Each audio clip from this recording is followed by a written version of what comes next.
Mesdames et messieurs, c'est avec beaucoup de plaisir que nous vous retrouvons dans le cadre de cette émission « Tu dois comprendre ». Et avec ce même thème, il y a un temps pour tout, il y a un temps pour toutes choses sous les cieux. Ce thème est tiré d'Ecclésiaste chapitre 3, verset 1. Il y a un temps donc pour s'aimer, il y a un temps pour moissonner.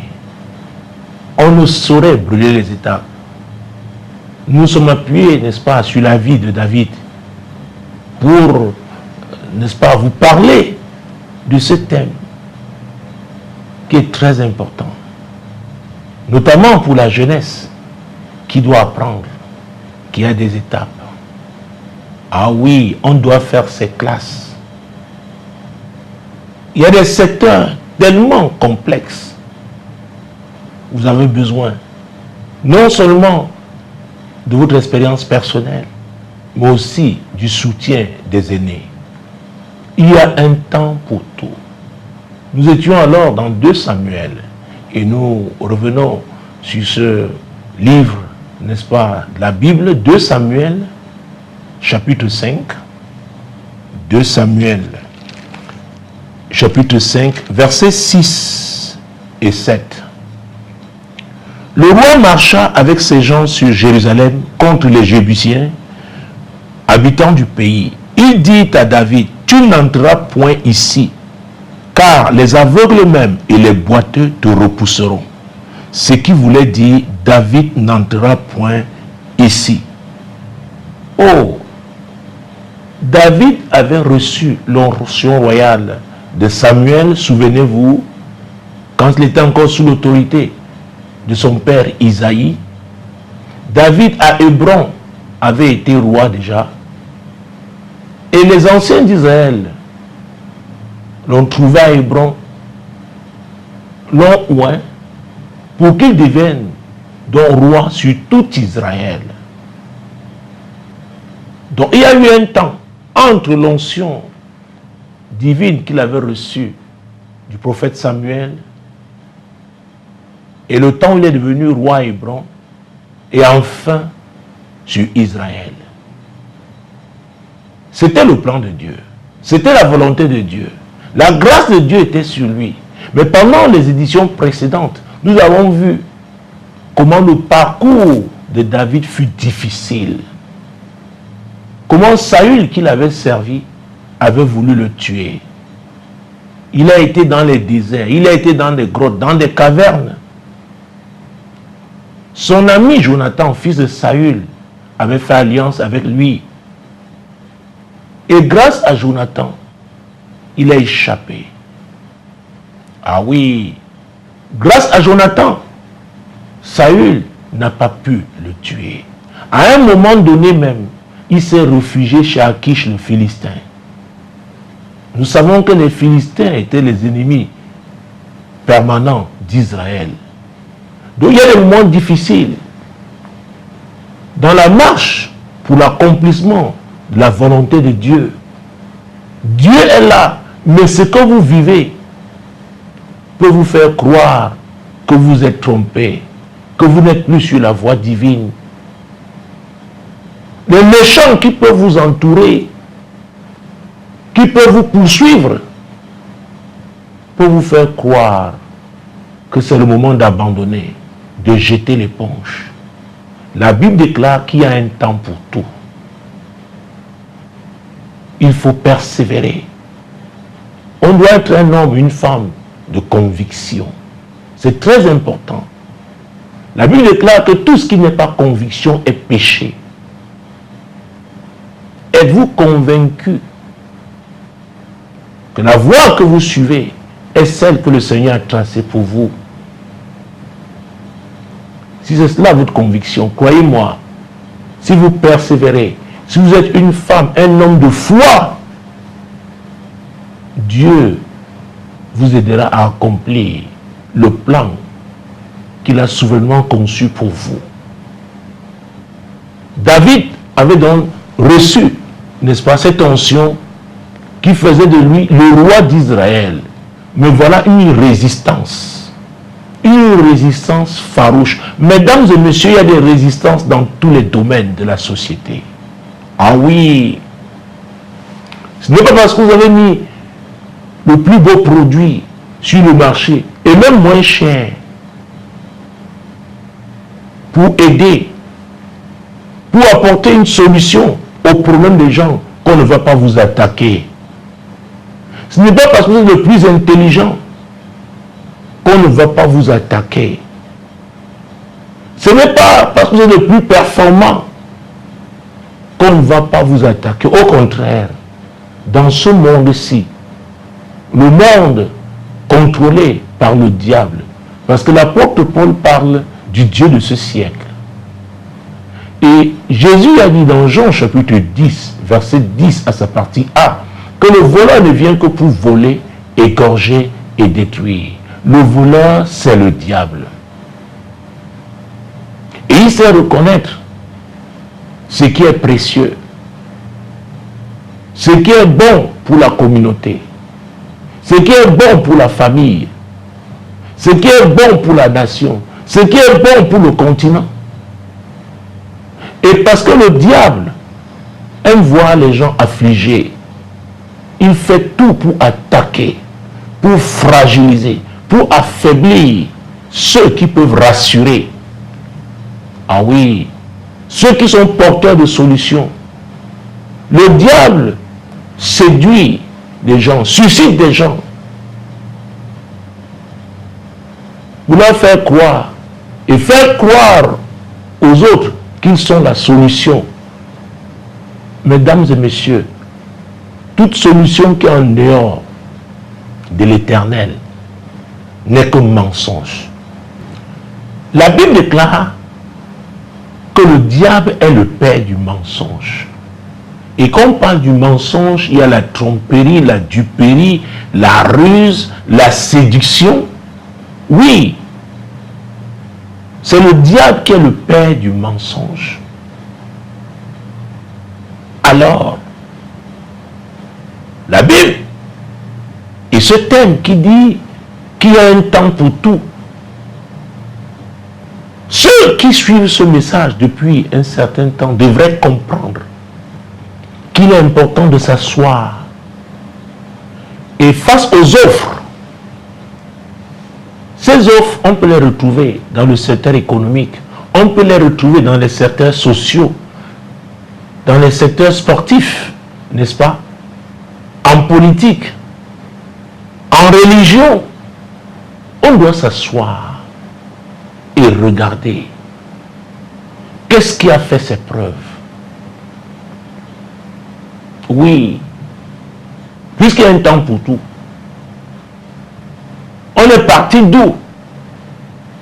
Pour aujourd'hui être à un niveau où on peut, n'est-ce pas, se proposer comme étant une solution. Où est-ce qu'on a servi? Parce que c'est de cela qu'il s'agit, servir. Dieu nous a appelés à servir. Le mot ministère veut dire service. On ne sert pas seulement au sommet, on commence à servir à partir de la base. Où est-ce qu'on a servi? Comment on a servi? Quel bilan a-t-on? David a servi dans la maison de son père. Souvenez-vous, il était avec le troupeau familial, n'est-ce pas? Quand on est venu le chercher, et c'est à ce moment-là que Samuel l'a oint. Alors que Goliath avait défié le peuple d'Israël pendant 40 jours, 40 nuits, lui, il s'occupait du troupeau familial. Il est parti de là pour aller défier Goliath. Donc il a été berger. Ah oui. Berger dans sa famille, et Dieu a fait de lui, l'a appelé à devenir berger d'Israël. Et il y a donc eu des étapes. Dites-moi, est-ce que vous servez? Quelle expérience avez-vous dans le service? Et comment avez-vous servi? Quel est votre bilan? Parce que la Bible est claire. Ceux qui ont été fidèles pour des petites choses, Dieu leur donnera de grandes. C'est pourquoi il y a un temps pour tout. Si vous avez été infidèle avec la chose d'autrui, qui vous donnera la vôtre? C'est ce que la Bible dit. Il y a un temps pour tout. David a été fidèle avec le troupeau de son père. Il a été fidèle en servant Saül. Bien que Saül avait toujours voulu le tuer, il a servi jusqu'au moment où la collaboration était devenue impossible. David a refusé de porter la main sur Saül, nous l'avons vu. Il a dit loin de moi l'idée de porter la main sur loin de l'Éternel. Parce qu'il savait que Saül avait été son chef. Ne portez pas la main sur votre chef. Ne portez pas la main sur quelqu'un qui vous a couvert, sur quelqu'un qui vous a tenu la main. Il faut faire très attention. Il y a des lois, hein? Si vous les violez, vous allez payer. Il faut savoir laisser Dieu accomplir les choses en son temps. Et parfois, quand on est proche du but, si on ne fait pas attention, on peut être excité par le diable, n'est-ce pas? Pour gâter tout le bon travail qu'on a fait depuis. Parce que le diable sait qu'il y a des tâches. Même si vous arrivez, n'est-ce pas, à ce sommet, à ce podium, à cette plateforme que l'Éternel, n'est-ce pas, vous avez promis, ce sommet, n'est-ce pas, ce podium, alors les tâches là vont vous faire tomber. Il faut savoir attendre le temps de Dieu, être patient, être persévérant, laisser Dieu accomplir ce qu'il a dit. Et dans cette marche-là, vous devez être intègre. C'est important. Nous avons l'obligation de loyauté. Notre oui doit être oui, notre non doit être non. Nous devons être des femmes et des hommes de conviction. C'est très important. Quand on n'est plus d'accord, on jette l'éponge. On ne doit pas être un mouton. Non. On ne doit pas être une chèvre qui a une corde, n'est-ce pas, attachée au cou. Non. Il y a un temps pour tout. Il y a un temps où les yeux s'ouvrent. On découvre la réalité. Il y a un temps, même quand les yeux s'ouvrent, Dieu dit il faut la sagesse. Il faut la sagesse. Il faut la sagesse. David avait reçu donc cette onction pour devenir roi en Israël, mais nous avons lu cette déclaration. Il avait été dit que même les boiteux et les infimes le combattront pour l'empêcher, n'est-ce pas, de s'établir dans la forteresse. Je vous ai dit, la forteresse, c'est une citadelle. La forteresse, c'est un lieu fort à partir, n'est-ce pas, duquel on défend une ville. La forteresse aussi, c'est un lieu où on est en sécurité. C'est le lieu le plus protégé. C'est le lieu où on se sent soutenu. C'est quoi même dans le domaine des affaires? Pour certains produits même, il y a des lieux qui sont comme la forteresse de cette marque. La forteresse de ce produit. Parce que le gros des consommateurs se trouve là-bas. C'est comme un bastion.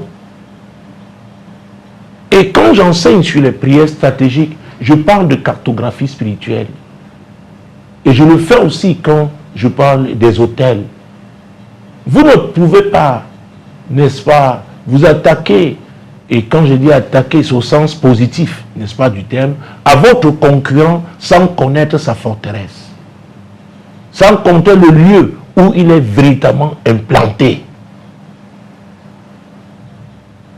Cette bonne connaissance, ces informations vous permettront de mettre sur pied de bonnes stratégies. Et parce que nous sommes dans les affaires de Dieu, c'est Dieu qui vous donnera ces informations.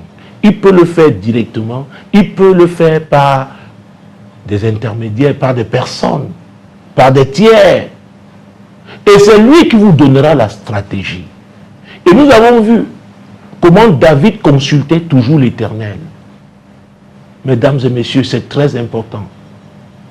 Je ne sais pas quel est votre objectif. Il est possible que ce soit un objectif divin. Mais vous devez consulter Dieu. David, parce qu'il consultait Dieu, il avait atteint ce niveau où il a reçu l'onction, n'est-ce pas, de devenir roi sur tout Israël.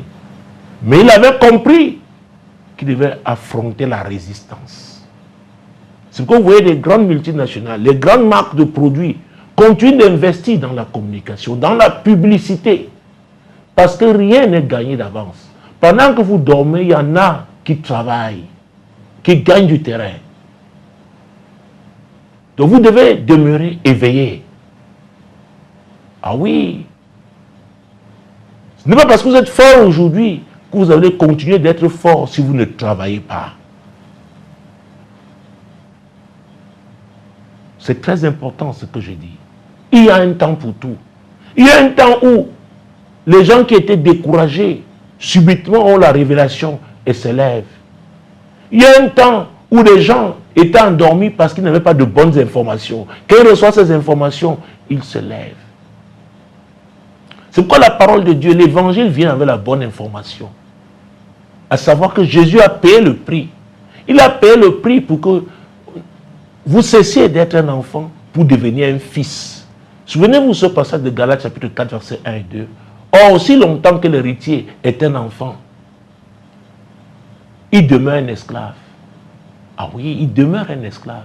Et il est sous l'autorité des tuteurs et des administrateurs, jusqu'au temps marqué par Dieu. Le temps marqué par Dieu, c'est le temps où vous recevez la connaissance. Et Dieu disait de son peuple qu'il périt par manque de connaissance. C'est ce que Dieu a dit. Donc la connaissance était disponible, ils ont refusé d'utiliser cette connaissance. Donc il y a des informations que Dieu met à notre disposition en cette saison pour que chacun de nous sache qui il est, qui Dieu est et ce qu'il peut faire, ce qu'il veut faire, quel est son plan. Oui, et son plan est un plan de développement. C'est un plan qui permet de sortir de la pauvreté pour s'engager sur la voie de la prospérité. C'est pourquoi j'ai toujours dit, l'Église est un centre d'éducation, un centre de formation, un centre de développement. Les ressources humaines de l'Église doivent être formées. Et il y a tout dans cette parole, la parole de Dieu. Donc il y a un temps où on passe le temps à apprendre, à apprendre, à apprendre. Vous arrivez à un niveau où vous devez prendre des décisions stratégiques. Et vous devez les prendre parce que le temps est venu pour prendre ces décisions-là. Ça peut concerner vos affaires. Ça peut concerner, n'est-ce pas, vos études en matière d'orientation, vous, étudiants, par exemple. Vous, parents, la manière de conduire, d'éduquer vos enfants. Parce qu'avant, vous étiez dans l'ignorance. Il y a un temps pour tout. Qu'avez-vous fait de toute la connaissance que vous avez reçue jusque-là? Des informations que vous avez reçues. Pourquoi votre vie ne change pas? Pourquoi vous pouvez demeurer esclave? Pourquoi vous pouvez demeurer faible dans un monde compétitif? Avec tout ce que vous avez comme talent, comme atout. Et quand je parle de talent, atout, c'est valable au plan personnel, au plan familial, au plan communautaire. Africains, nous sommes riches. Et Dieu dit qu'il y a un temps pour tout. Qu'est-ce que nous faisons? Comment nous nous préparons? Comment nous nous formons? Quelles sont nos faiblesses? Quelles sont nos forces? Il y a un temps où on doit faire une évaluation. Nous devons former des jeunes dans telle filière, dans telle autre, parce que c'est l'avenir. On n'envoie pas seulement les enfants à l'école pour envoyer, non. On doit former des agents de développement. David était à l'école de Dieu. Chacun doit passer par l'école de Dieu. Ah oui. Je ne dis pas que l'université n'est pas importante, non. C'est Dieu même qui a permis, n'est-ce pas, qu'il y ait toutes ces institutions, n'est-ce pas, qui s'occupent des affaires, de la formation, dans divers domaines et à divers niveaux. Mais les principes de Dieu doivent se retrouver dans ces différentes formations. L'intégrité. L'intégrité. C'est très important. La justice. La Bible déclare que la justice élève une nation. C'est la justice qui a mené David là où il est parvenu. C'était la volonté de Dieu. Mais il devait faire des choses comme il se doit. David a compris que s'il n'occupait pas cette forteresse, il ne pouvait pas s'établir. C'est bien de se contenter de quelque part de marché qu'on gagne dans tel ou tel domaine. Vous êtes devenu peut-être le 3e dans la filière, mais celui-là qui est premier, quelle est sa forteresse? Comment vous organisez-vous pour communiquer, pour pouvoir, n'est-ce pas, occuper sa forteresse et devenir leader? C'est très important. À l'église, on ne parle que du ciel. C'est bien, avant le ciel, nous sommes sur cette terre. Et d'ailleurs, nous sommes sur cette terre pour que la volonté de Dieu se fasse sur la terre comme au ciel. Dieu est un stratège. Oui. Et c'est pourquoi Jésus avait dit, si on veut construire une maison, si on veut bâtir une maison, il faut s'asseoir d'abord, réfléchir. Il y a des études qui doivent être faites. Et estimer, n'est-ce pas, le coût de construction.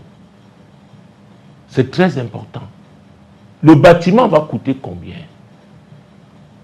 C'est quel type de bâtiment? Est-ce un immeuble, une maison simple, avec une dépendance, avec une clôture? Mesdames et messieurs, il y a un temps pour tout. Donc il y a un temps pour s'asseoir, réfléchir. Recevoir de Dieu les stratégies. Et un temps pour être opérationnel. Parce qu'on se sera vraiment préparé et on sera efficace, on verra les fruits. Vous savez, j'aime David dans l'Ancienne Alliance et l'apôtre Paul dans la Nouvelle. Et quand vous étudiez la vie, n'est-ce pas, de ces deux grands hommes, on ne réussit pas seulement par prophétie, à cause des prophéties qu'on a reçues. Il y a des principes qu'on doit mettre en pratique. C'est très important. Verset 9. David s'établit dans la forteresse qu'il appela Cité de David. Il fit de tous côtés des constructions, en dehors et en dedans des Millo. Tant que David n'avait pas occupé cette forteresse, il ne pouvait pas s'estimer établi. Ah oui, vous pouvez être en train de dormir alors que les gens sont en train, n'est-ce pas, oui, d'occuper votre forteresse. C'est comme vous voyez, généralement, n'est-ce pas, il y a des sentinelles qui sont là pour observer à distance, parfois avec des jumelles, pour voir qui s'approche de la forteresse. C'est très important. David a occupé la forteresse. Il l'a appelée Cité de David. C'est là-bas qu'il a bâti sa cité. Vous voyez le type d'investissement qu'il a fait là-bas. On ne joue pas avec sa forteresse. Chacun doit savoir quelle est sa forteresse. Quel est votre lieu fort à partir duquel vous vous déployez. Et quand c'est mauvais, vous faites un repli tactique. Vous avez un ennemi, quelle est sa forteresse? Découvrez sa forteresse. Si vous occupez cette forteresse, c'est fini. Ils sont dispersés. C'est pourquoi on a besoin d'informations. Et quand je parle de cartographie spirituelle, ça veut dire qu'on finit par localiser la forteresse. Ah oui, de l'ennemi. La forteresse de ce concurrent. C'est très important. Où est-ce qu'il fait le gros de son chiffre d'affaires? C'est sa forteresse. Donc, ce n'est pas une affaire de prière. C'est bien de prier. J'enseigne sur l'intercession. Mais on doit s'asseoir, réfléchir, être à l'écoute de Dieu. David était un stratège. Verset 11. Hiram, roi de Tyr, envoya des messagers à David et du bois de cèdre et des charpentiers et des tailleurs de pierre qui bâtirent une maison pour David. Donc David a atteint un niveau où il pouvait avoir des connexions internationales. Voilà un roi qui envoie des gens pour bâtir la maison de David. Des personnes spécialisées. Donc, on doit grandir de manière à atteindre un niveau où on peut attirer, n'est-ce pas, une certaine catégorie de partenaires puissants. C'est très important. Et vous pouvez tenir un discours qui peut les attirer que si vous avez atteint un certain niveau de maturité. Vous pouvez vous adresser à ce type de public. Vous savez, l'apôtre Paul disait, quand il était un enfant, il faisait comme un enfant, il parlait comme un enfant, il agissait comme un enfant. Donc quand un enfant parle, on reconnaît que c'est un enfant. Mais quand un homme expérimenté, quelqu'un qui a fait ses classes, parle, on sait que c'est un homme d'expérience. C'est très important. Quelle est votre cible? Quelle est votre cible? Même dans l'évangélisation, il y a une façon de s'adresser à des groupes. Il y a une façon de parler à la jeunesse. Il y a une façon de parler, n'est-ce pas, aux adultes. Il y a une façon, n'est-ce pas, de s'adresser aux personnes du troisième âge. C'est très important. Donc, c'est avec le temps qu'on apprend tout ça. Même si on a été à l'école, on a étudié la réalité du terrain. Écoutez, personne ne peut, n'est-ce pas, éviter le terrain. Il y a des choses, des expériences que vous n'aurez que sur le terrain. Sur le terrain, on cesse de rêver en couleur.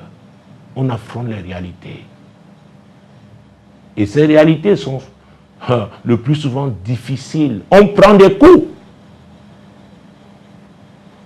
Et on apprend aussi à réagir. Il y a un temps pour tout. Peut-être à ce niveau, vous devez vous adresser à telle catégorie. Concentrez-vous sur cette catégorie. Ne dispersez pas vos efforts.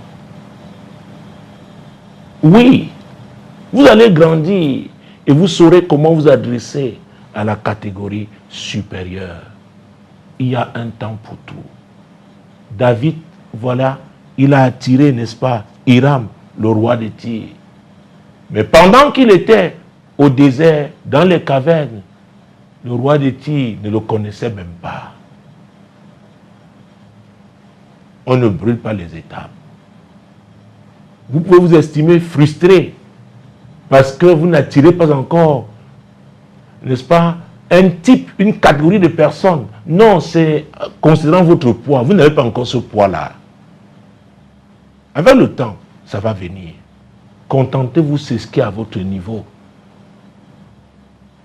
Et déployez-vous, investissez-vous sur cette catégorie. Vous verrez, vous aurez des fruits. C'est très important. Verset 12. David reconnut que l'Éternel l'affermissait comme roi d'Israël et qu'il élevait son royaume à cause de son peuple d'Israël. Donc David a reconnu que c'est Dieu qui opérait. Et vous savez, quand on est encore faible, on prie, on jeûne, on crie à Dieu. Si on ne fait pas attention, quand la réussite, au moment de la réussite, on risque de tourner le dos à Dieu. On risque de bomber le torse. On risque de dire qu'on était très intelligent. qu'on était très futé, qu'on avait de grandes connexions. Non, David a dit, c'est l'Éternel. Et enfin, pour sortir de cette émission, je dois vous dire, parce qu'il y a un temps pour tout, vous devez déjà savoir à quel camp vous appartenez. N'allez pas combattre un lieutenant du diable alors que vous êtes, n'est-ce pas, un caporal dans le camp du diable. Ce combat-là est un combat perdu d'avance. Mais il est possible, dans le camp de Dieu, parce que vous avez Jésus. La Bible dit qu'il a dépouillé les dominations et les autorités et qu'il les a livrées publiquement en spectacle en triomphant d'elle par la croix. La Bible dit qu'il lui a été donné un nom qui est au-dessus de tout nom, par lequel, oh mon Dieu, mon roi, on est sauvé. Et la Bible déclare, à la mention de ce nom, tout genou fléchit dans les cieux, sur la terre et sous la terre. Donc quand vous voulez combattre des mastodontes, n'est-ce pas, dans le camp du diable, rassurez-vous que vous avez Jésus avec vous, le plus fort. Quand il dit Jésus avec vous, Jésus dans votre vie, ça veut dire que vous avez accepté que sa parole vous transforme. Et vous êtes devenu maintenant le produit de cette parole. Donc on voit la justice dans votre vie, on voit l'amour dans votre vie, on voit la vérité, vous pratiquez, vous êtes un pratiquant de la vérité. Vous ne faites pas de favoritisme. Et vous servez pour la gloire du Seigneur. Alors Dieu combattra pour vous et Dieu vous donnera la victoire parce qu'il vous aura conduit à différentes étapes de service et qu'il aura marqué le saut, un saut favorable pour vous dire voilà la plateforme que je vous donne pour servir à un haut niveau. C'était le cas de David. Mesdames et messieurs, espérant que ces paroles qui viennent de Dieu vous ont touché, je vous prie de prendre un moment de prière. Parlez à Dieu par rapport à votre situation. Je ne sais pas dans quel cas, dans quel projet, dans quelle vision vous êtes engagé. Et laissez le Saint-Esprit vous parler, vous conduire. Demeurez bénis sur Radio Solution et Solution TV. Shalom.